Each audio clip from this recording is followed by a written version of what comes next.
हर महादेव हर हर महादेव নমস্কাৰ বন্ধুসকল সকলোকে মোৰ আন এটা ভিডিঅ'লৈ আপোনালোকক সকলোকে স্বাগতম জনাইছোঁ। আজি যাবলৈ ওলাইছোঁ খুব এটা সুন্দৰ ঠাইত মই আপোনালোকক দেখাই থাকিম, তেতিয়ালৈকে আপোনালোকে মোৰ লগত থাকিব আৰু তেন্তে ব্লগ ভিডিঅ'টো আৰম্ভ কৰোঁ আহক। তো বন্ধুসকল গাড়ীত উঠি ল'লোঁ, এয়া হৈছে জিতু আৰু এইফালে হৈছে আমাৰ বিকাশ আৰু আগত আছে এই ভাইটিজনৰ নাম নাজানো বাৰু।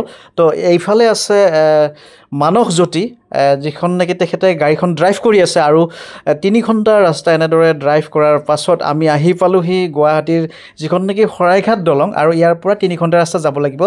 তো ফাইনেলি যিটো জেগাত যাব খুজিছিলোঁ, মানে আমি আহিছোঁ আচলতে মন্দিৰত, শিৱ বাবাৰ মন্দিৰ দৰ্শন কৰিম আৰু আপোনালোকক দেখাম। আগতে ফ্ৰেছ হৈ লওঁ, তাৰপিছত দেখাই আছোঁ।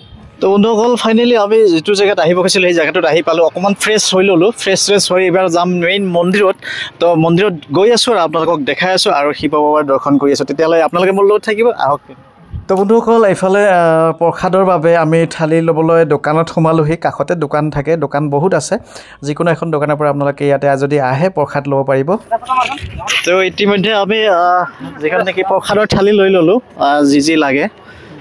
আমি যিহেতু 5 জন আছোঁ একেলগে, তো এখন থালিয়ে লৈছোঁ। যিটো নেকি আমাৰ নগাঁৱৰ যিটো নেকি মহামৃত্যুঞ্জয় শিৱ মন্দিৰ যিটো আছে, সেইটো বহুত দিনৰ পৰা আহিম বুলি আশা আছিলে। আজি ফাইনেলি আশাটো পূৰণ হ'ল, সেয়েহে আপোনালোককো দেখাম মন্দিৰটো আৰু আমিও চাম। বন্ধুসকল এয়াই হৈছে মহামৃত্যুঞ্জয় শিৱ বাবাৰ শিৱ মন্দিৰ, যিটো নেকি নগাঁৱৰ আমাৰ গৌৰৱ, নগাঁও বুলি নহয় গোটেই এছিয়াৰ ভিতৰত সৰ্ববৃহত্তম শিৱলিংগ।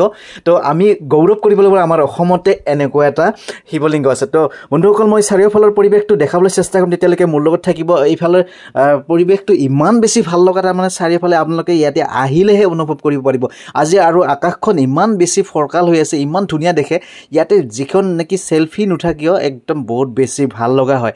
তো চাৰিওফালৰ পৰিৱেশটো সঁচাকৈ বহুত বেছি ভাল লগা। তাৰপিছত ইয়াতে আছে বন্ধুসকল যিজন নেকি প্ৰথমতে সোমাওঁতে যিজন গুৰু ভিভুগুৰি মহাৰাজ আচাৰ্য, তেখেতে এই মন্দিৰভাগ স্থাপন কৰিছিল। তেখেতৰ কাৰণে এই মন্দিৰভাগ প্ৰাণ পাই উঠে।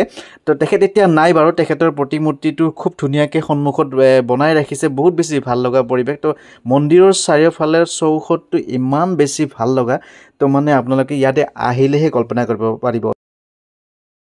তাৰপিছত মোৰ ওচৰত চাওক, এয়া কানাই শিৱ বাবা আহি গ'ল। তো এতিয়া ধূপ চাকি জ্বলাই লওঁ। তো বাবাক ইয়াৰ পৰাই চাকি ধূপ জ্বলাই সেৱা জনালোঁ। তো আচলতে মেইন মন্দিৰৰ পৰা দূৰতে চাকি ধূপ জ্বলাব দিয়ে, প্ৰত্যেক মন্দিৰতে এনেকুৱা থাকে। তো ইয়াত বান্ধিব লাগিব ডম্বৰু আৰু যিখন ৰঙা কাপোৰ, বাঘৰ ছালৰ কাপোৰখন, সেইখন। हर महादेव বম ভোলে হৰ হৰ মহাদেৱ। তো বন্ধুসকল চাওক, এইবিলাক ইয়াতে ডম্বৰ আৰু কাপোৰ বান্ধা হয়, খুব ধুনীয়াকৈ বান্ধিলে। এবাৰ কেইখনমান ফটো চটো উঠি লওঁ। তো বন্ধুসকল ফটো চটো উঠি ল'লোঁ, চেলফি উঠা হৈ গ'ল। এতিয়া যাম মন্দিৰৰ ভিতৰত। তো বন্ধুসকল মন্দিৰত সোমোৱাৰ আগে আগে মানে সন্মুখতে পাব এনেধৰণৰ পুখুৰী বনাই ৰাখিছে। পুখুৰীবিলাকত ধুনীয়া ধুনীয়া কাছ আছে। চাওক এয়া কাছ কেনেকৈ আহি আছে মোৰ হাতখন দিয়াৰ লগে লগে। মানে এখেতসকলক মুড়ি দিলে মানে বহুত বেছি ভাল পায় আৰু মুড়ি খায়, আৰু কাছবিলাক ওপৰতে উঠি আহে, মানে এনেকুৱা হয়। সঁচাকৈ বহুত বেছি ভাল লগা এটা পৰিৱেশ। আৰু মেইন ইফালে দুৱাৰখন নহয় বাৰু, ছাইডেৰে যাব লাগিব, আৰু ইফালে ৰেলিং মানে বাঁহেৰে বান্ধি দিছে, কাৰণ বলবমত বহুত বেছি ভক্ত সমাগম হয়। তো ইয়াতে শাৰী পাতি আহিব লাগিব, গতিকে এইফালেদি মই আছে কোনফালে ওপৰত উঠি যাব লাগিব, আৰু তলফালেও যাব পাৰি, তলফালৰ দুৱাৰবিলাক বন্ধ আছে। এতিয়া ওপৰ ভাগেদি উঠি আহিছোঁ, তো আপোনালোকক দেখাই আছোঁ মেইন মন্দিৰত গৈ পেলাই।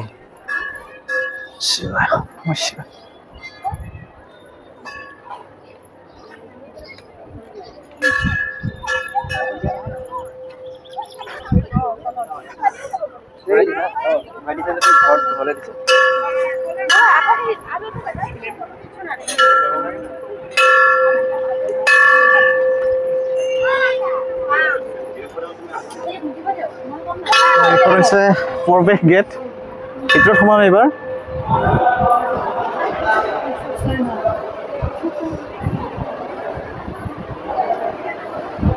হৰ মহাদেৱ।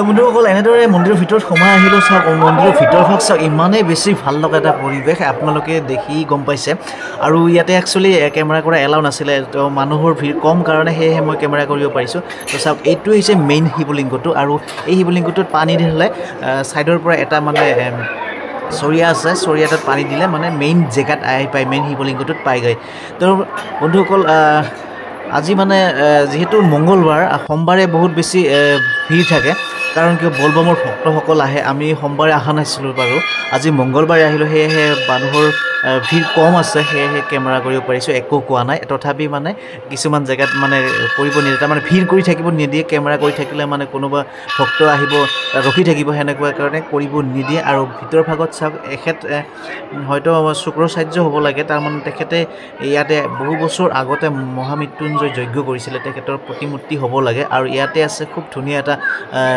গণেশ বাবাৰ মূৰ্তি গণেশ বাবাৰ প্ৰতিমূৰ্তি মই দেখাই আছোঁ বন্ধুসকল যিটো নেকি ইয়াতে পূজা পাঠ কৰা হয় গণেশ বাবাৰো এইটো হৈছে খুব সুন্দৰকৈ মানে ইয়াতে গণেশ বাবাৰ প্ৰতিমূৰ্তি আছে আৰু ইয়াতে পূজা পাঠ কৰা হয় গণেশ বাবাৰ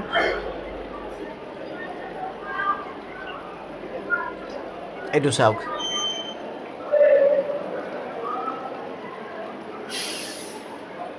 তো ইমান বিশাল মানে জেগা আছে ইয়াতে কিমান ভক্ত ইয়াতে মানে বিশ্ৰাম কৰিব পাৰে মানে বহিব পাৰে অকণমান ৰেষ্ট কৰিব পাৰে আৰু ইয়াতে আছে প্ৰসাদ বিতৰণ কৰা যিটো নেকি আৰু কেছ কাউণ্টাৰ তো ময়ো এনেদৰে প্ৰসাদ লওঁ প্ৰসাদ দিলে ইয়াৰ পৰা প্ৰসাদ ল'লোঁ এয়া খাম তো বন্ধুসকল চাওক যেতিয়া মই আহিছিলোঁ প্ৰথমতে ফটো উঠি থাকোঁতে এই শিৱ বাবাৰ ভক্তজনে মোক মানে হাতখন হৈছিলে তো তেখেতলৈ কল দিলোঁ বহুত বেছি ভালকৈ খালে তো বাহিৰৰ পৰিৱেশটো মই দেখাই দিছোঁ বন্ধুসকল চাওক কিমান এটা প্ৰকাণ্ড শিৱলিংগ তো চাওক ভাবিলে আচৰিত লাগে আৰু দেখিলেও মানে আপোনালোকে ইয়াতে আহিলেহে কল্পনা কৰিব পাৰিব কেমেৰাত মানে ভালকৈ উঠাবই নোৱাৰি এনেকুৱা মানে গোটেই মোবাইলটো কভাৰ হৈ যায় মানে একদম মানে দেখাই নাযায় এনেকুৱা হৈছে চাওক আচলতে বন্ধুসকল সঁচাকৈ মানে মানিব লাগিব এইটো বিশ্বৰ ভিতৰত মানে সৰ্ববৃহত্তম শিৱলিংগ যিটো নেকি যাৰ উচ্চতা 126 ফুট ওখ ভাবি চাওক কিমান ওখ হ'ব পাৰে